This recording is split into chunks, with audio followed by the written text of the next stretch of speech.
Hello everyone, आज हम पढ़ेंगे एनसीईआरटी क्लास 8 ज्योग्राफी का चैप्टर 6 ह्यूमन रिसोर्सेज। इसमें हमें बताया गया है कि जो पीपल हैं वो नेशन की ग्रेटेस्ट रिसोर्स हैं। लोग किसी भी देश के सबसे बड़े रिसोर्सेज होते हैं। नेचर की बाउंड्री जो होती है, मतलब नेचर ने जो भी हमें रिसोर्सेज दिए हैं वो हम लोग कैसे यूज़ कर पाते हैं, कैसे उनको यूज़फुल बना पाते हैं, ह्यूमंस के थ्रू ही बना पाते हैं। तो नेशन का सबसे इम्पॉर्टेंट रिसोर्स है ह्यूमन रिसोर्स। जो लोग हैं वो डिमांड करते हैं और उनकी जो एबिलिटीज़ होती हैं वही जो है टर्न हो जाती हैं रिसोर्सेज में, और इसी को हम ह्यूमन रिसोर्स बोलते हैं।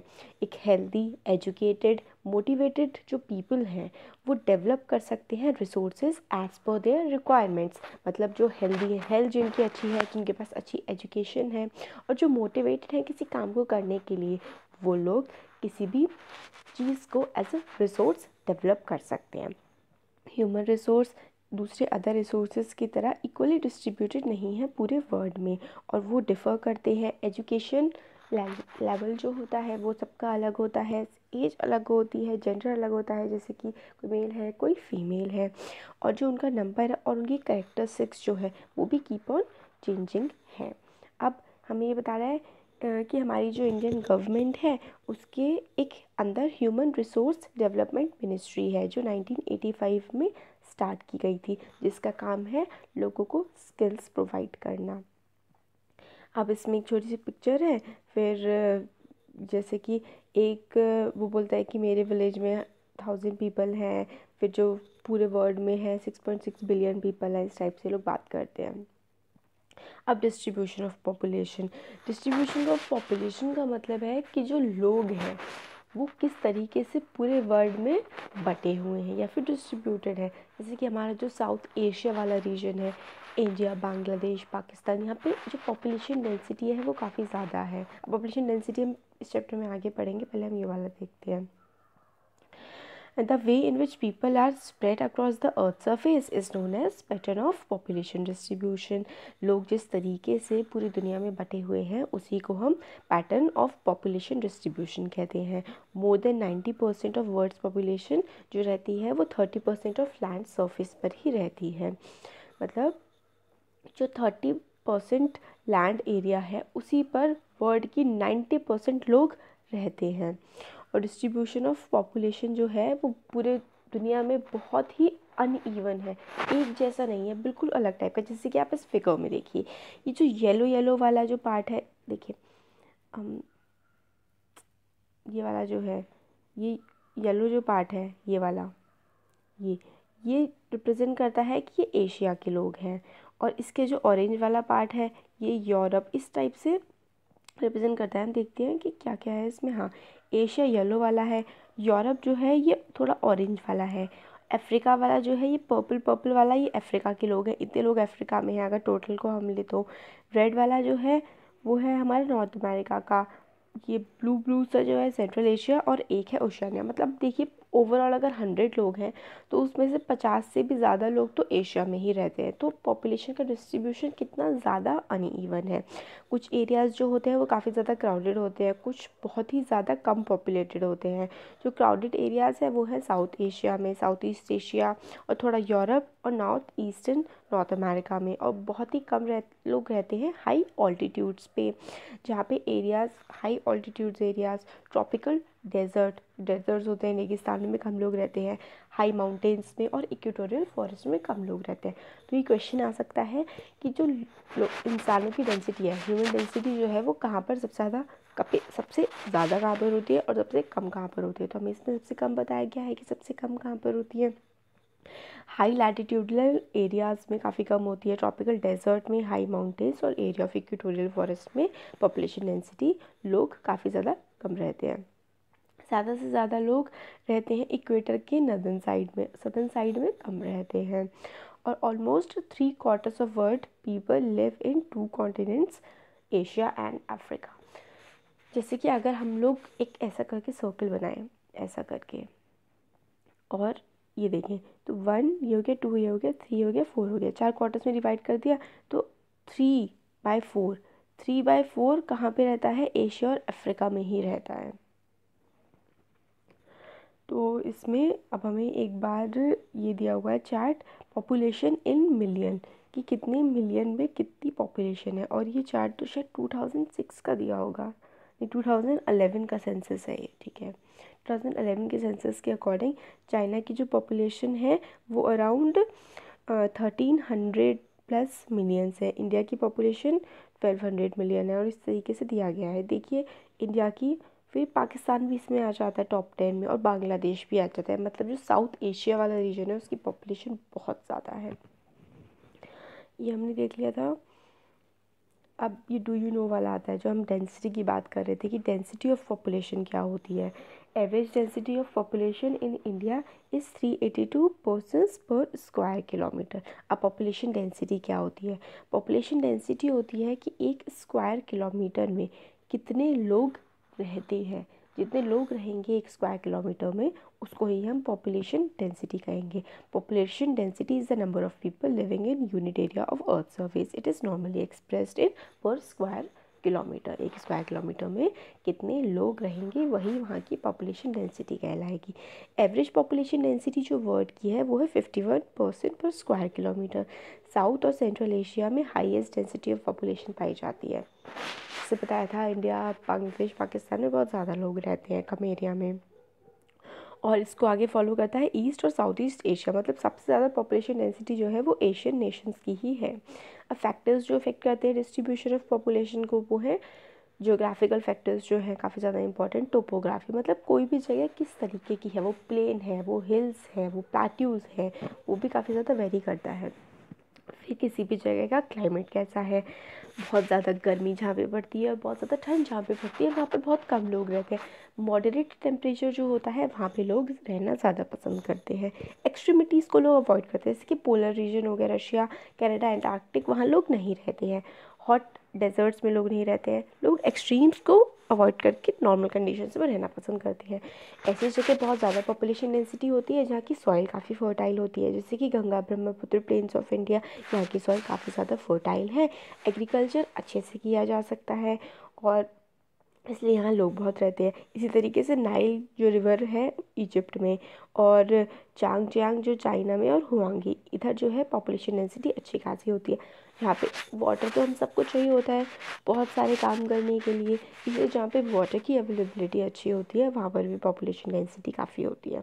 मिनरल्स, जहाँ पे मिनरल्स होते हैं वहाँ पर भी लोग जा कर के रहने लगते हैं, क्योंकि वहाँ से उनको इकोनॉमिक बेनिफिट्स मिलते हैं। जैसे कि अफ्रीका में, साउथ अफ्रीका वाला जो रीजन है वहाँ पे डायमंड और प्लैटिनम, गोल्ड ये मिलता है, इसलिए वहाँ पे काफ़ी ज़्यादा लोग रहते हैं। अब ये हम लोगों ने देखे थे ज्योग्राफिकल फैक्टर्स क्या क्या होते हैं। अब हम सोशल कल्चरल और इकोनॉमिक फैक्टर्स देखेंगे। सोशल फैक्टर्स क्या होते हैं? कहीं की जहाँ की हेल्थ कंडीशन अच्छी है, एजुकेशन अच्छी है, हाउसिंग अच्छी है, इंफ्रास्ट्रक्चर अच्छा है।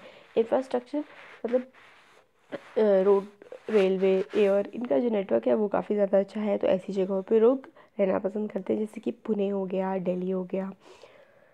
अब कल्चरल फैक्टर्स जैसे कि जो रिलीजियस सिग्निफिकेंस से काफ़ी ज़्यादा जुड़े हुए होते हैं, जैसे कि वाराणसी है, जेरूसलम है ज्यूज़ के लिए, वेटिकन सिटी है क्रिश्चियंस के लिए, तो इसलिए कैथोलिक क्रिश्चियंस जो है उनके लिए। तो ऐसी कल्चरल सिग्निफिकेंस वाले प्लेसेस पे भी काफ़ी ज़्यादा लोग आकर के रहने लगते हैं। इकोनॉमिक बेनिफिट्स, जहाँ से आप पैसा कमा सकते हैं वहाँ पर ही तो रहोगे लाइवलीहुड चलाने के लिए। तो इसीलिए क्या होता है, जो इंडस्ट्रियल एरियाज़ बन जाते हैं वहाँ पर, जहाँ पे एम्प्लॉयमेंट अपॉर्चुनिटीज़ अच्छी होती है, वहाँ पर भी लोग आके रहने लगते हैं, जैसे कि Mumbai, Delhi, Osaka in Japan. Population change कैसे होता है? पॉपुलेशन चेंज की वेरियस फैक्टर्स हैं। एक तो नेचुरल फैक्टर होता है पॉपुलेशन चेंज का, वो क्या होता है कि डेथ हो रही है लोगों की तो पॉपुलेशन कम हो रही है, बर्थ हो रहा है तो पॉपुलेशन इंक्रीज़ हो रही है।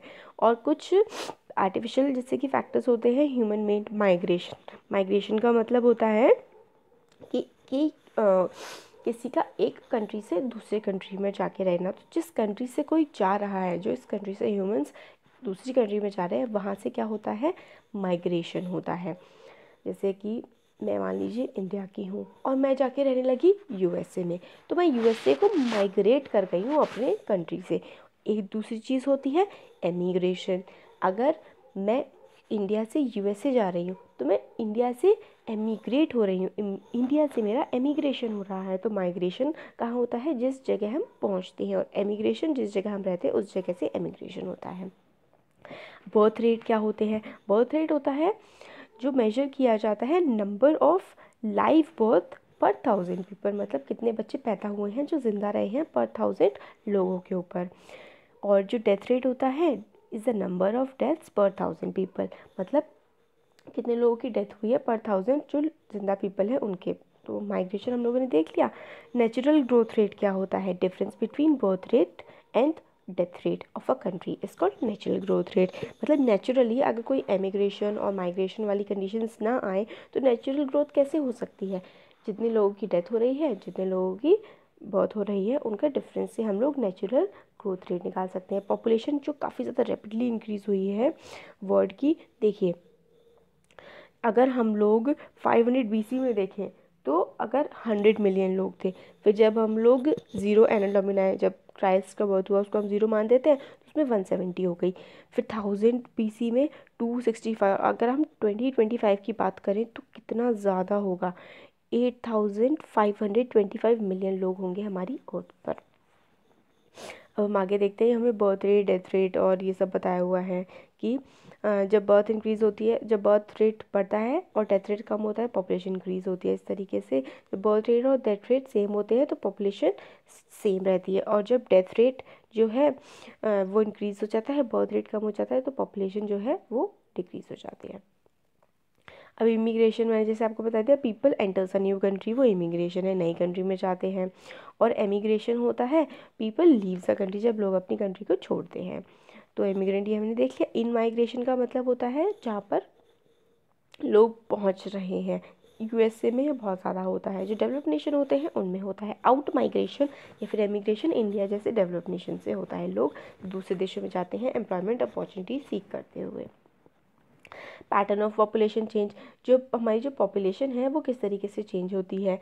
तो rate of population growth vary across the world, जो पूरे वर्ल्ड में है वो पॉपुलेशन की ग्रोथ काफ़ी ज़्यादा वेरी करती है। जैसे कि वर्ल्ड की टोटल पॉपुलेशन रैपिडली राइज कर रही है, मगर सारी कंट्रीज़ में ऐसा नहीं हो रहा है। कंट्रीज़ लाइक केन्या जो है उनकी हाई पॉपुलेशन ग्रोथ रेट्स हैं, मगर उनके जो बर्थ रेट और डेथ रेट जो दोनों के दोनों ही काफ़ी ज़्यादा हाई हैं वहाँ की। जो मगर अब क्या हो रहा है कि हेल्थ कंडीशन जो काफ़ी ज़्यादा इम्प्रूव हो रही है, डेथ रेट्स जो है लोगों की डेथ कम हो रही है, फॉल कर रहे हैं death rate, birth rate still high है। तो इसलिए क्या हो रही है? पॉपुलेशन ग्रोथ पूरे के पूरे वर्ल्ड की हो रही है।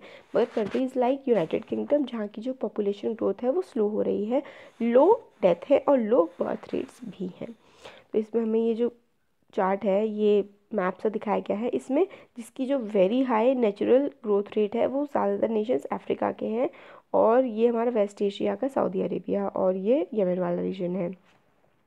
और फिर उसके बाद मॉडरेट वाले में क्या क्या आता है? काफ़ी सारी कंट्रीज़ आती है, जैसे मैक्सिको हो गया, Venezuela, Peru, Bolivia south America में, और फिर ये अफ्रीका के काफ़ी ज़्यादा लिबिया और इजिप्ट, सूडान, ये वाला एरिया, मेडागास्कर, पाकिस्तान, अफ़गानिस्तान और साउथ ईस्ट एशिया, इस टाइप से ये सब आते हैं। पॉपुलेशन कंपोजिशन कैसा होता है? पॉपुलेशन कंपोजिशन में हमें बताते हैं कि कौन सी कंट्री कितनी क्राउडेड है, वहाँ पे कौन सी एज ग्रुप के लोग रहते हैं। जैसे कि जापान में जो है वो काफ़ी ज़्यादा पॉपुलेशन डेंसिटी है, और बांग्लादेश में भी है, मगर जापान जो है वो काफ़ी ज़्यादा डेवलप्ड है एज़ कम्पेयर टू बांग्लादेश। और अब हमें अगर समझना है रोल को पीपल एज अ रिसोर्स, तो हमें समझना पड़ेगा कि उनकी क्वालिटीज़ के बारे में। जैसे कि जो पीपल वेरी करते हैं अपनी एज के अकॉर्डिंग, सेक्स के अकॉर्डिंग, उनका लिटरेसी लेवल कितना है, कितने पढ़े लिखे हैं, हेल्थ कंडीशन कैसी है, क्या काम करते हैं और उनकी इनकम कितनी है, ये ज़रूरी है समझना कैरेक्टरिस्टिक्स ऑफ पॉपुलेशन और पॉपुलेशन की कंपोजिशन को समझने के लिए। Population of composition refers to structure of population, जो पॉपुलेशन की कंपोजिशन होती है उसको हम स्ट्रक्चर ऑफ पॉपुलेशन बोलते हैं। कंपोजिशन जो है पॉपुलेशन की वो हमें हेल्प करती है ये जानने के लिए कि कितने मेल्स और कितने फीमेल्स रहते हैं, और किस एज ग्रुप को वो बिलोंग करते हैं, वो कितने एजुकेटेड हैं, वो कितना क्या ऑक्यूपेशन करते हैं, क्या काम करते हैं, और एम्प्लॉयड है, इनकम क्या है, उनकी हेल्थ की कंपोजिशन क्या है, हेल्थ की कंडीशन क्या है, सॉरी। तो पॉपुलेशन कंपोजिशन हमें काफ़ी सारी चीज़ें बताती है, जैसे कि मेल फीमेल कितने हैं, किस एज ग्रुप में है वो, उनकी एज कितनी है, उनका एम्प्लॉयमेंट कैसा है, कितना वो पैसा कमाते हैं, उनकी हेल्थ कैसी है, ये सारी की सारी चीज़ें हमें बताई जाती हैं। अब हमें पॉपुलेशन पिरामिड के बारे में पढ़ेंगे। तो इंटरेस्टिंग वे क्या है population pyramid of a country को जानने की, वो है एज सेक्स पिरामिड, जिसको हम पॉपुलेशन पिरामिड भी कहते हैं। तो जो पॉपुलेशन पिरामिड होता है उसमें जो पॉपुलेशन है वो डिवाइड होती है वेरियस एज ग्रुप्स में, जैसे कि 5 से 9 का एज ग्रुप बना देते हैं, 10 से 14 का बना दिया, 14 से 18 का बना दिया, एंड सो ऑन। तो परसेंटेज ऑफ जो टोटल पॉपुलेशन होती है वो सब डिवाइडेड होती है मेल्स में और फीमेल्स में, जैसे कि ये हमें दिखाया गया है एक पॉपुलेशन पिरामिड, ये जो है हमारा इस पिक्चर में। तो इसमें क्या है, ये देखिए एक साइड जो है, ये एक एक्सिस पे क्या है हमारी एज ग्रुप इन ईयर्स में बताई गई है, दूसरे एक्सिस में क्या है हमें परसेंटेज बताई गई है, एक तरफ मेल है और दूसरी तरफ क्या है फीमेल है। तो एज ग्रुप हमारा 0 से स्टार्ट होकर 85 प्लस तक जा रहा है, male female percentage of male and female हमें इससे पता लगेगा। तो इसमें स्टार्टिंग में नीचे है कि 0 से 4 वाले में कितने लोग हैं, कितने परसेंट लोग हैं, लगभग 9% है मेल और लगभग 9% ही फीमेल है। फिर आगे कैसे बढ़ते जाते हैं ये हमें बताया गया है। अब जो शेप है पिरामिड का वो हमें काफ़ी सारी चीज़ें बताता है, जैसे कि जो पीपल रह रहे हैं एक पर्टिकुलर कंट्री में, उसमें चिल्ड्रन कितने हैं बिलो 15 ईयर्स, वो हमें बताता है। अगर बॉटम बहुत ज़्यादा ब्रॉड होता है इसका मतलब जो बर्थ रेट है वो काफ़ी ज़्यादा हाई है। और अगर जैसे ये वाला जो ये पिरामिड देखिए, ये है पॉपुलेशन पिरामिड ऑफ केन्या का, इसमें बर्थ रेट भी काफ़ी ज़्यादा है, 10% से भी ज़्यादा है मेल और फीमेल दोनों का।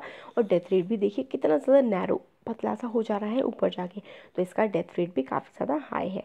परसेंटेज ऑफ बर्थ भी है और परसेंटेज ऑफ डेथ दोनों काफ़ी ज़्यादा हाई है। तो इस तरह का पॉपुलेशन पिरामिड जो है वो ऐसी कंट्रीज़ में होता है जिनकी डेथ रेट बर्थ रेट दोनों बहुत ज़्यादा हाई होती हैं। और इसमें हमें एज ग्रुप के बारे में पता लगता है और क्या पता लगता है कि मेल और फीमेल कितने हैं और कितनी परसेंटेज है उनकी बर्थ रेट और डेथ रेट की। तो population pyramid of a country in which birth rate and death rates both are high is broader base and rapidly narrows towards the top. ये काफ़ी इंपॉर्टेंट है, आपसे पूछा जाएगा ऐसा कौन सा पॉपुलेशन पिरामिड होता है, कौन सी कंट्री का होता है जिसका जो बेस है वो भी ब्रॉड वो काफ़ी ब्रॉड होता है, टॉप काफ़ी ज़्यादा नैरो होता है। आपको ऑप्शन दे देंगे कि developed country, least developed country, developing country, इस टाइप से आपको ऑप्शन दे देंगे तो आपको बताना होगा। तो इस टाइप का जो पिरामिड होता है वो जनरली जो काफ़ी ज़्यादा कम डेवलप्ड नेशंस होते हैं उनको उनमें ये मिलता है। अब हमें ये इंडिया का पॉपुलेशन पिरामिड दिया गया है, इसमें क्या है कि बर्थ रेट जो है वो ठीक ठाक है, हाई है, और डेथ रेट भी थोड़े लो हो जाते हैं, मतलब काफ़ी कम लोग पहुंच पाते हैं ऊपर वाली एज में, मगर इतना ज़्यादा ना ज़्यादा नैरो है और ना ही ज़्यादा जो है वो ब्रॉड है। तो जो पॉपुलेशन पिरामिड है हमारे इंडिया का उसमें हम लोग देखते हैं, नीचे पढ़कर नीचे जाते हैं, हाँ ये आ गया, जो कंट्रीज़ वेयर डेथ रेट्स, हाँ ये वाला हमने देख लिया था।